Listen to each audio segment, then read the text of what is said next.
Assalamualaikum warahmatullahi wabarakatuh. Di sini saya akan merangkum materi mata kuliah ilmu sosial dasar yang pertama tentang manusia dan pandangan hidup. Pandangan hidup adalah nilai-nilai yang dianut oleh suatu masyarakat yang dipilih secara selektif oleh para individu dan golongan di dalam masyarakat yang terdiri atas cita-cita, kebajikan, dan sikap hidup. Terdapat 3 sumber pandangan hidup. Yang pertama, pandangan hidup yang bersumber dari agama atau pandangan hidup muslim yang kebenarannya bersifat mutlak atau absolut. Yang ketiga, pandangan hidup yang bersumber dari ideologi yang merupakan abstraksi dari nilai-nilai budaya suatu negara atau bangsa. Yang ketiga, pandangan hidup yang bersumber dari hasil perenungan seseorang sehingga dapat merupakan ajaran atau etika untuk hidup. Manusia yang memiliki pandangan hidup yang baik dan benar, khususnya muslim, pasti memiliki cita-cita yang dengannya mereka akan sungguh-sungguh dalam memperjuangkan cita-cita tersebut sesuai dengan Al-Quran dan hadis. Kemudian pandangan hidup yang baik dan benar juga akan melahirkan kebajikan-kebajikan dalam diri manusia terhadap sesama dan lingkungannya atau alam semesta. Keyakinan atau kepercayaan yang menjadi dasar pandangan hidup berasal dari akal atau kekuatan Tuhan. Terdapat 3 aliran besar keyakinan atau kepercayaan yang mendasari pandangan hidup manusia. Di antaranya ialah aliran naturalisme, aliran intelektualisme, dan aliran gabungan.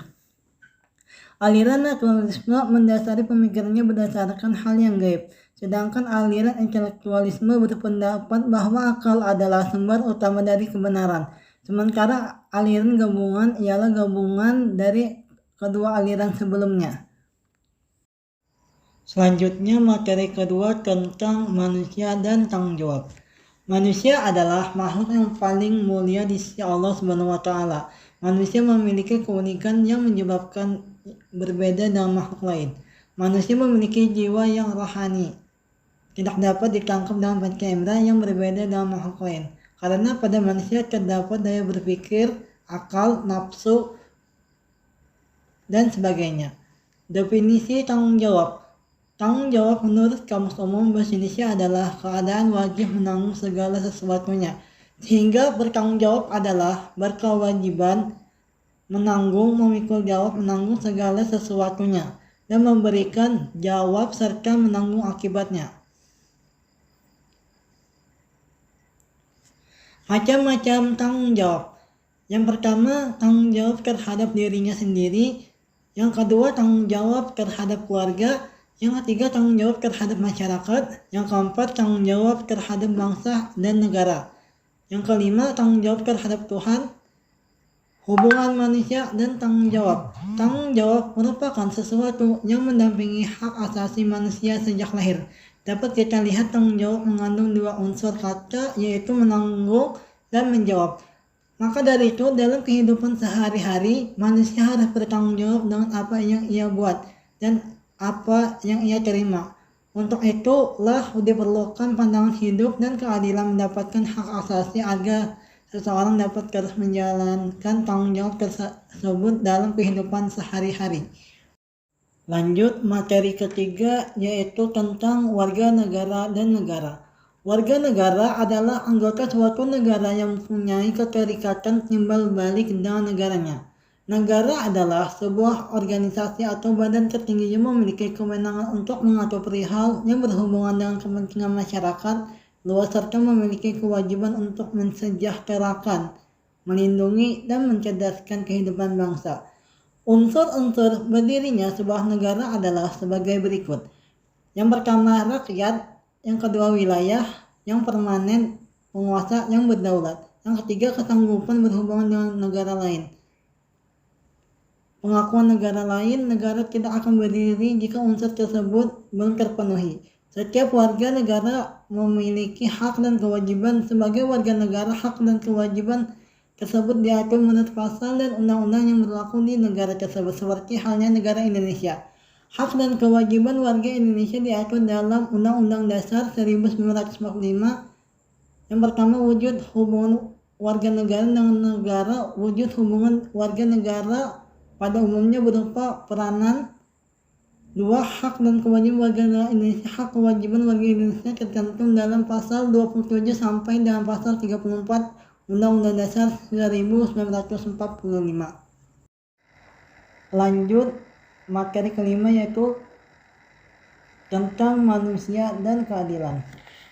Keadilan adalah kondisi kebenaran ideal secara moral mengenai suatu hal, baik menyangkut benda atau orang. Keadilan sosial menurut Bung Hatta dalam uraiannya mengenai sila keadilan sosial bagi seluruh rakyat Indonesia sebagai berikut. Keadilan sosial adalah langkah yang menentukan melaksanakan Indonesia yang adil dan makmur. Macam keadilan.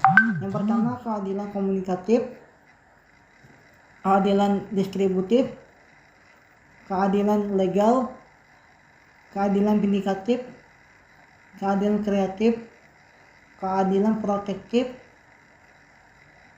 kejujuran atau curang identik dengan ketidakjujuran atau tidak jujur. Dan sama pula dengan licik meskipun tidak serupa. Perhitungan dan pembalasan. Pembalasan adalah suatu reaksi atas perbuatan orang lain.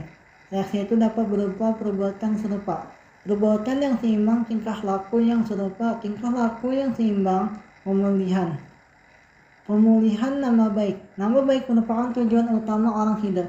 Nama baik adalah nama yang tidak tercela. Setiap orang menjaga dengan hati-hati agar namanya tetap baik.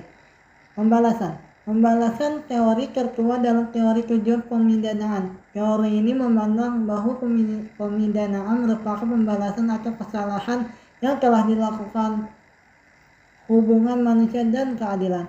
Dari uraian di atas jelas sudah pembahasan mengenai manusia dan keadilan, di mana manusia adalah makhluk yang diciptakan dalam bentuk yang sebaik-baiknya, dalam bentuk yang berpasang-pasangan. Lanjut materi ke-6 yaitu tentang masyarakat pedesaan dan perkotaan. Secara istilah, masyarakat adalah sekelompok orang membentuk sebuah sistem semi tertutup atau terbuka, di mana sebagian besar interaksi adalah antara individu berada dalam kelompok tersebut. Syarat menjadi masyarakat yaitu mematuhi aturan yang dibuat oleh negara, mematuhi hak dan kewajiban sebagai masyarakat, melindungi negara di tempat masyarakat tempat bermukim, menciptakan lingkungan yang tentram dan damai. Pengertian masyarakat perkotaan. Masyarakat perkotaan sering disebut dengan urban community. Pengertian masyarakat kota lebih ditekankan pada sifat kehidupannya, serta ciri-ciri kehidupannya berbeda dengan masyarakat pedesaan. Ada beberapa ciri yang menunjuk pada masyarakat kota yaitu kehidupan keagamaan berkurang bila dibandingkan dengan kehidupan keagamaan di desa. Orang kota pada umumnya dapat mengurus dirinya sendiri. Jalan pikiran rasional yang pada umumnya dianut masyarakat perkotaan menyebabkan bahwa interaksi terjadi lebih didasarkan pada faktor kepentingan pribadi.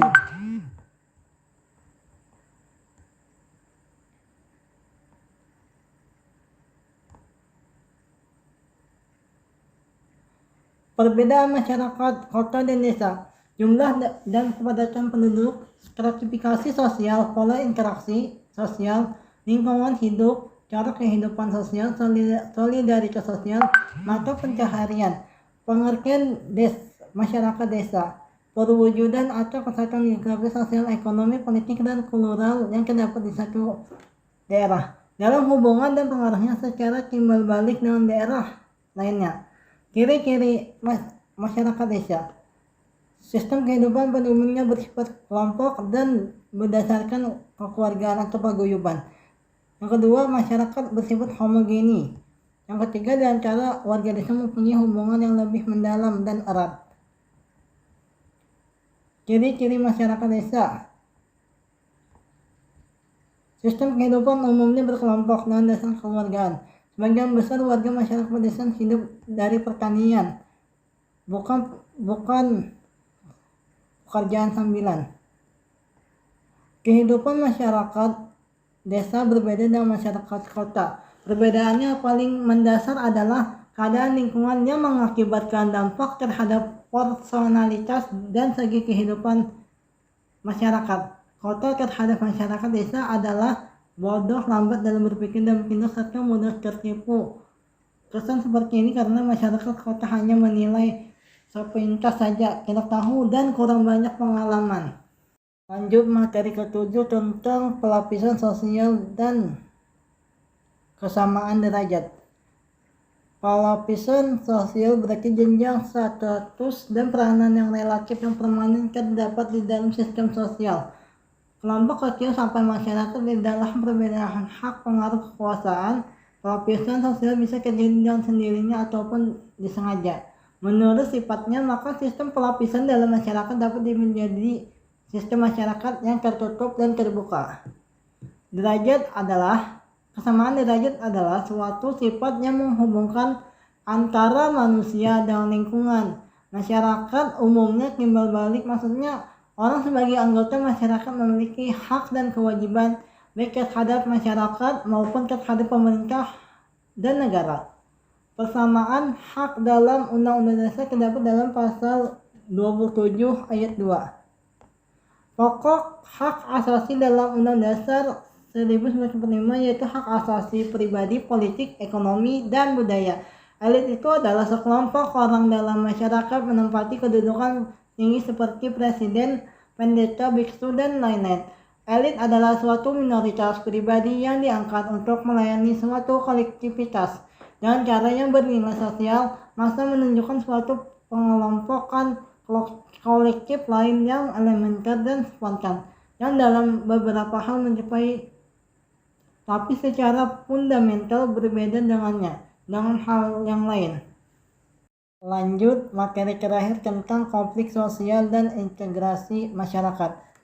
Pertentangan sosial ataupun konflik adalah salah satu konsekuensi dari perbedaan-perbedaan yang ditindakan yang menyimpang dari norma-norma berlaku di dalam masyarakat. Misalnya peluang hidup, gengsi, hak istimewa, dan gaya hidup. Merupakan sikap untuk menilai unsur-unsur kebudayaan orang lain dengan menggunakan ukuran kebudayaan sendiri dan diajarkan kepada anggota kelompok secara sadar atau tidak bersama-sama dengan nilai kebudayaan. Integrasi adalah penyatuan bagian-bagian yang berbeda dari suatu masyarakat menjadi keseluruhan yang lebih utuh, atau memadukan masyarakat kecil yang banyak jumlahnya menjadi sebuah tingkah laku individu satu dengan individu lain. Pasti berbeda bertingkah laku karena ada dorongan untuk mematuhi kepentingannya, tapi apabila gagal dalam memenuhi kepentingannya akan banyak menimbulkan masalah baik bagi dirinya maupun bagi lingkungannya. Di setiap masyarakat pasti muncul pertentangan atau permasalahan, di antaranya perbedaan kepentingan. Ada dua kepentingan dalam diri individu, yakni kepentingan biologis, kepentingan sosial atau psikologis. Prasangka dan diskriminasi. Prasangka yang menunjukkan aspek sikap, sedangkan diskriminasi pada tindakan. Etnosentrisme dan budayaan dirinya lebih unggul dari kebudayaan lainnya.